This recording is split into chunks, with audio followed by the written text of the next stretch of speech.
Hey friends, welcome to this week's episode of Nature Notes. This week we're going to take a little break from talking about chickens and we're going to talk about owls and other birds of prey. And I have something really cool to show you. It's not a real owl, but it's still really cool. And later on I'll tell you where you can go with your family to see real owls. So birds of prey include hawks and eagles and owls and falcons. Birds of prey eat other animals. So they eat birds, they eat reptiles like snakes and lizards. Some birds of prey eat fish, and many birds of prey eat small mammals. Small mammals are mammals that are under about a pound, and small mammals include mice, voles, squirrels, chipmunks, shrews, and lots of other small creatures. So we're going to focus on the barred owl because the barred owl is, I think, the most common owl in the neighborhoods of Charlotte. I see it everywhere. There's a barred owl that lives in my neighborhood. There's one that lives near the South Park Mall. There's one that I've seen fly over Park Road on my way to work in the morning. So let me show you a picture of a barred owl. Oops, hang on. Turn the phone around. Here we go. There's a barred owl. And it's called a barred owl because of these this patterning in the feathers that goes across like this. Those are the bars. That's why it's called a barred owl. These are called that's called streaking, that goes down the rest of the front of the animal. Here's more pictures of the barred owl. And there's a little baby, little fledgling barred owl. They're fluffy. And then here you can see them. These are really good pictures of them flying. So sometimes I see these at night. I'll see them flying at night and I'll only see like the silhouette, and it's just unmistakable that it's an owl just because it looks so different. Its silhouette looks so different from a hawk.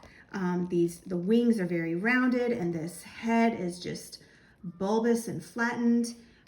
So it's really, really cool to see them. And I hear them almost every night around my house.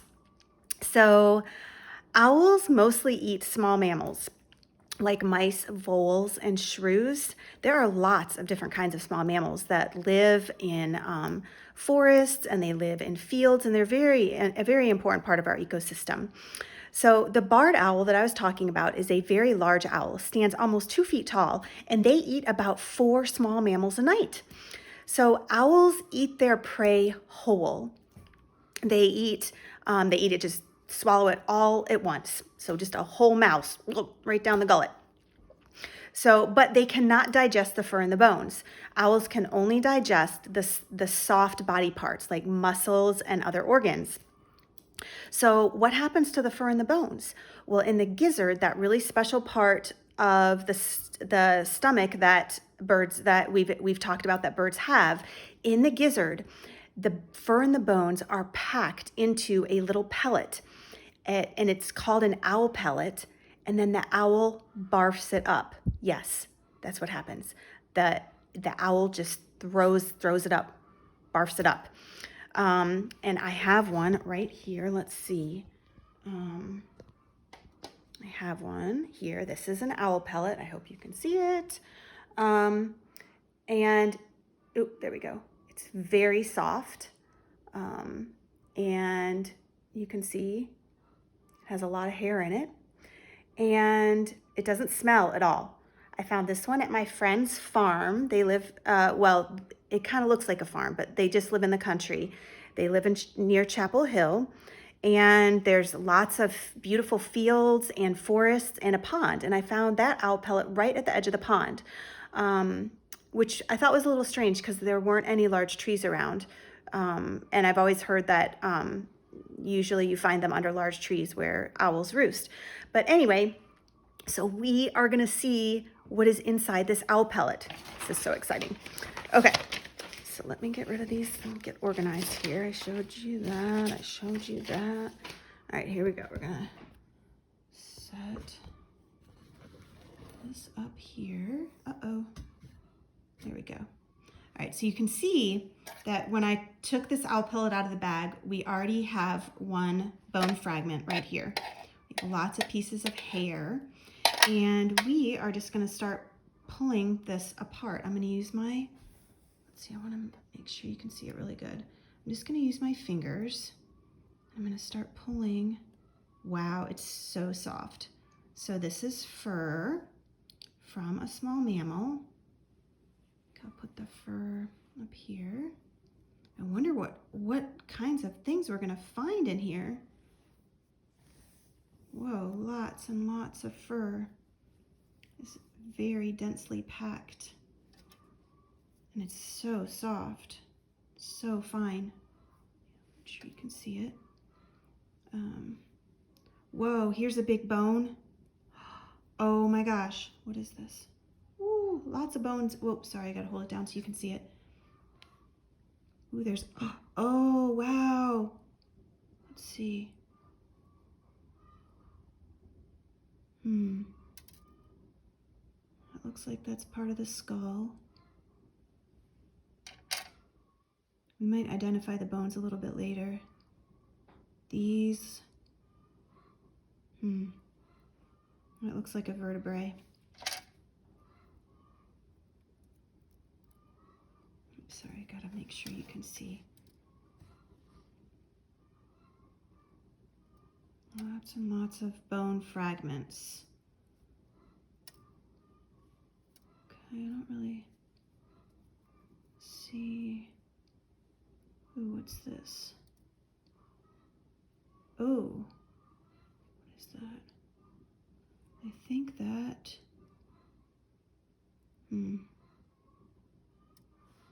those might be nails or teeth. Actually, that might be teeth. Okay, let's see. Oh, here's more bones in here. This is so fun to kind of see what we find in here. So look at all those pieces of bone fragments. All right, we're gonna keep going here.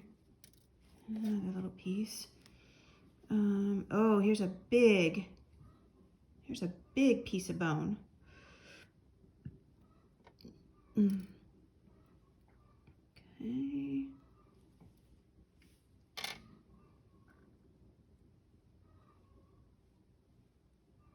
That was with that.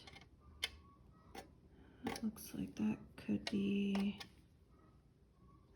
part of the pelvis, pelvic bone maybe.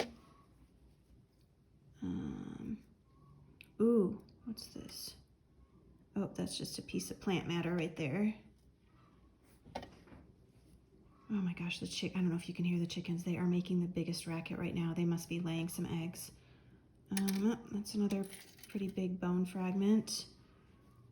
So one of, ooh, there's a nice big, that kind of looks like a whisker.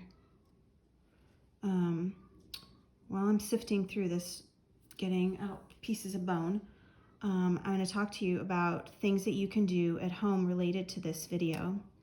So your parents can actually order these owl pellets online, and you can get a owl pellet dissection kit, and you can do this yourself at home.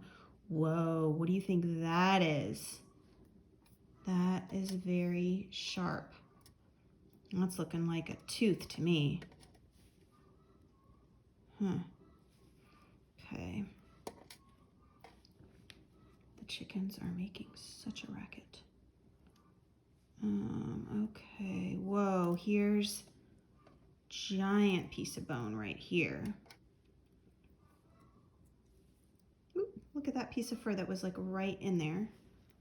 So this, I'm guessing, is probably part of the skull. So in an owl pellet, there's not like just one full skeleton of a small mammal. It can contain bits and pieces of different animals, just to let you know. And it takes a while for the owl. Ooh, that looks like, yeah, that's part of the, those are little teeth there, I think. That looks like that was part of the jaw. So it takes about 8 to 10 hours for one of these to come up out of the owl after they eat. So, you know, they just kind of sit and rest and let their body digest the small body parts. And after their bodies digest the small body parts, then they spit this up. Oh, this part, I kind of didn't really get this part earlier. There are so many, and it's really fun when if you order one of these online. They're not very expensive, but it comes with like a diagram of the different bones, and you can try to identify them.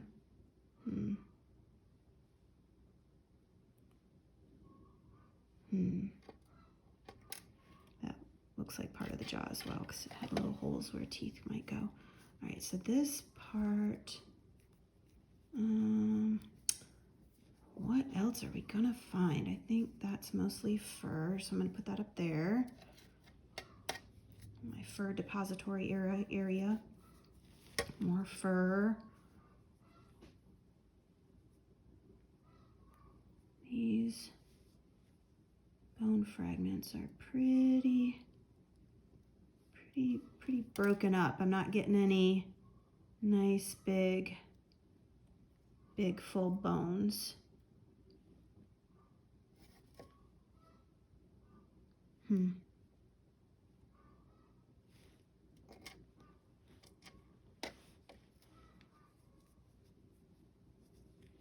I was kind of expecting to see some ribs and some, maybe a humerus or a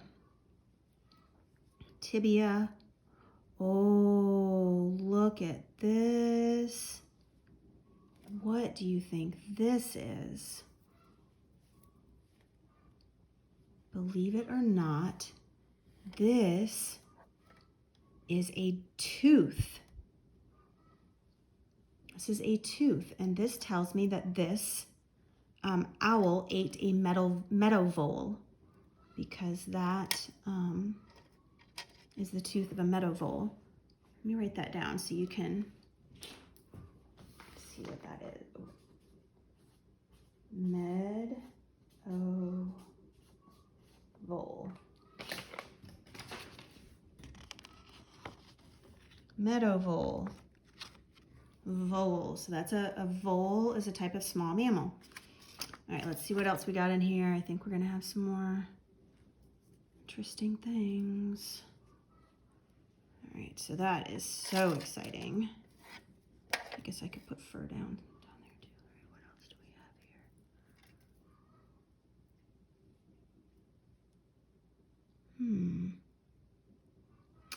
here? This.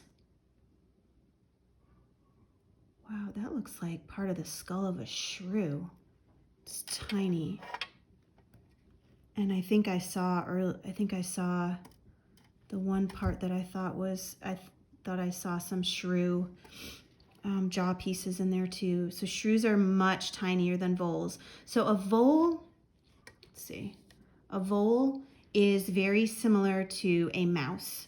They're about the same size, but they're a little bit different.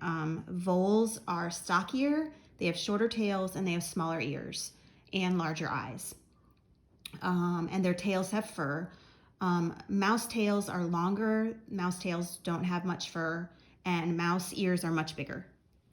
So this is so fun. Oh, this fur is so soft, and this is totally clean. Like, I think the ones that you order online are like probably like sanitized and, I don't know, go through some machine that kills all the germs. But like this, this does not smell at all. I feel like this is very clean, and I took this like directly from nature, because in general nature is pretty clean. Whoa, look at this. What is this? Oh, yep, that right there. I swear. That, I don't know, that looks like it must be part of a skull as well. Oh. Oh yeah, here we go. Yeah, this here. It's definitely part of a skull. Just sort of checking things out now. All right, what else do we have in here? Ooh. Oh. Okay.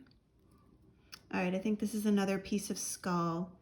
So one thing that you can see really well on these is where these bones fit together. So these are called fissures, if I'm pronouncing that right, but you can just see where these jagged lines where it would fit together with the other bones. Even though we're not getting that many full bones. Yeah, see here's another one, another piece of, oh yeah, look, check that out. I think that fits together. It's kind of like a puzzle. Looks like that almost fits together. I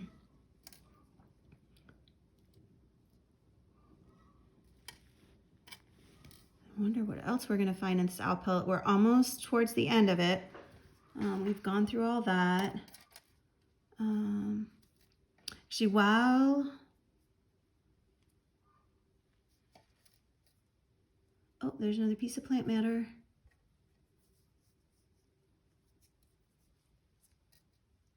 Oh, another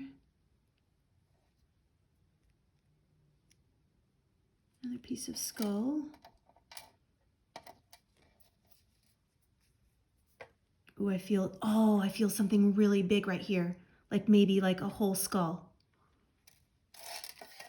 Okay. Oh, that's a cool piece of bone right there. Another piece of bone. A lot of these I can't really tell what they are because they're just so broken up. I'm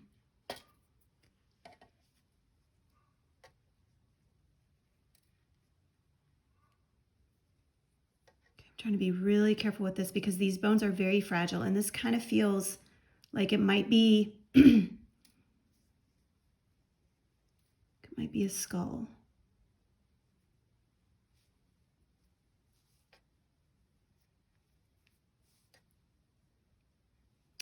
And I don't see I'm having to pull. So it's really amazing how well compacted these are, and like the fur is just wedged into the eye sockets and all the crevices of this. I'm gonna move this fur pile down. Actually, I'm gonna move it up there. And yes, I'm doing this in my kitchen. So any close friends that are watching this, you may or may not want to come over for coffee or dinner anytime soon, but like I said, I don't have a problem with it. I think it's all clean. This, I don't know what that is, but that was really cool. Still pulling fur out of the skull.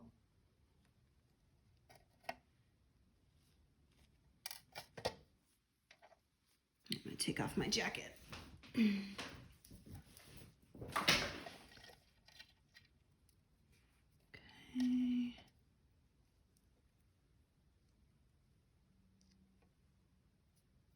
This is so fun. All right.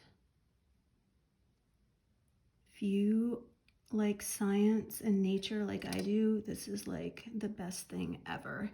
I honestly can't believe I never did this with my kids.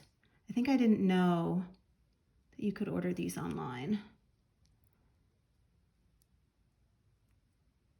Actually, when my, oh, there's the other tooth incisor. I guess. Or actually, no, that would be probably from the bottom. Whoa, check that out. Oh my gosh, that's so cool. All right, so look, this was all the way in there. Whoa. It was like in there. So here's the other tooth, the other giant tooth. Sorry, I didn't really, it could be an incisor, I guess. Or it could be the bottom ones. Check that out. So this bone that it's in is part of the jaw.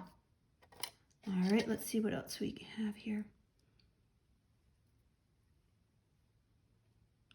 I'm still trying to get all the fur very gently out of the skull.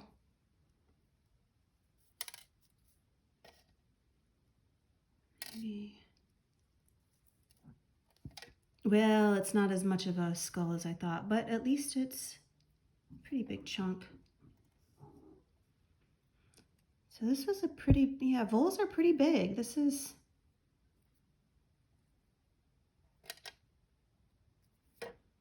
well, it's not as perfect as I thought, but it's still pretty cool.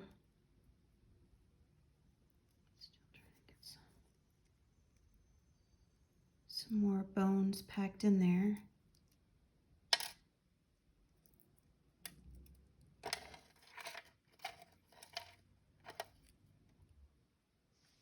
Pretty neat. Well, that's really cool. We found these two pretty ginormous teeth. Found those two teeth. I think that's probably really cool. One of the coolest finds we found. And then the fact that this one is still was still in part of the jaw. And so I hope you enjoyed that as much as I did.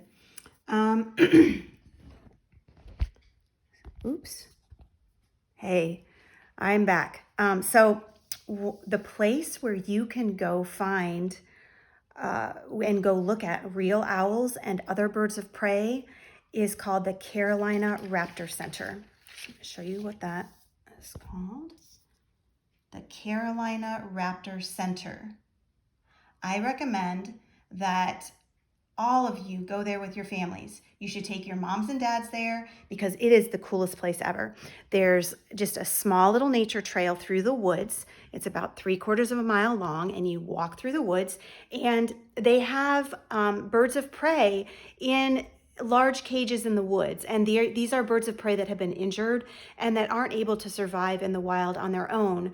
So you can see all different kinds of birds of prey. You can see hawks and owls and falcons, and they have an eagle aviary. So the aviary for the eagles is much bigger than the other cages. It's just this large enclosure. It can be a little hard to see them, but you just have to really use your good nature observation skills. And they have bald eagles and golden eagles in the aviary. And around here, we have bald eagles that live in our area, but golden eagles don't live in North Carolina. They live out in the western states, but it's still really cool to get to see them at this place. So they have an amazing website. So your mom, dad can go on the website and see what hours they are open. And the trail is open now. It's open, I think, about 4 or 5 days a week, and they can check out the ticket prices. And it's just a really amazing educational experience where you can go and observe and appreciate these amazing birds of prey. So I think that might be all I have. Oh, there's one more thing that I wanted to show you.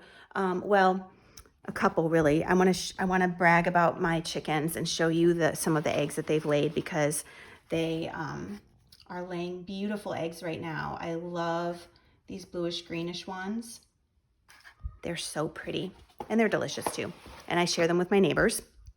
And another thing I might want to show you that I didn't really explain last time is about the feathers. So let's see.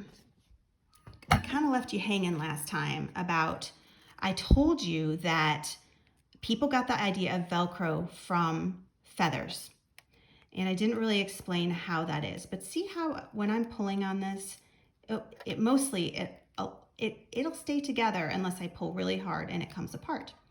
But feathers are a very complex structure, and there are these are called the barbs, but then there are these little microscopic structures called barbules, and they have tiny hooks on them that you cannot even see except for under a microscope, and they can reattach. They can hook back onto each other so that the feather can maintain its integrity.